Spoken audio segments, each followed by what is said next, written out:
This FAQ chatbot answers 60% of incoming customer questions, with 0 humans involved. We built it for a client, and in this video, I'm gonna show you exactly how we did it. So if you want one of these for your business, stick around.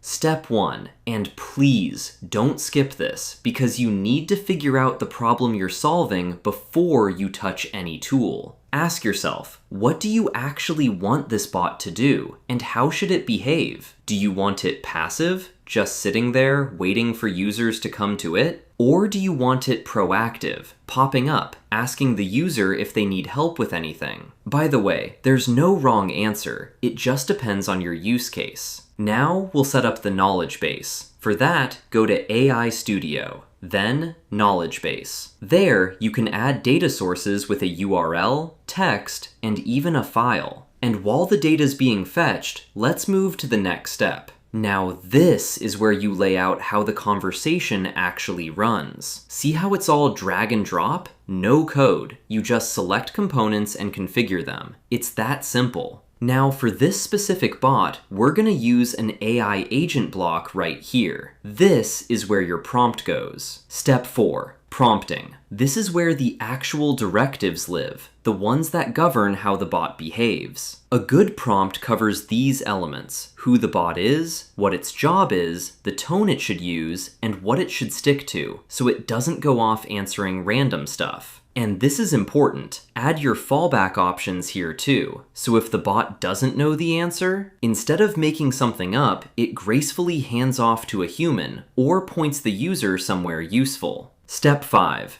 tools. This is what takes your bot from answers questions to getting things done. So now the bot can book a meeting, update a record, create a ticket, whatever your workflow needs. For example, here we've directed the bot to book a slot with the user using Calendly. Last step, test and deploy. You can preview and run it yourself like you're a real customer. Make sure you try to break it, then share it with your team to get feedback on what needs improving. Once it's solid, deploy it. And that's it. Your FAQ bot is live. So that's the whole thing. Plan the problem, build the knowledge base, build the flow, write the prompt, connect your tools, then test and deploy. 6 steps, and you've got a bot handling most of your support queries for you.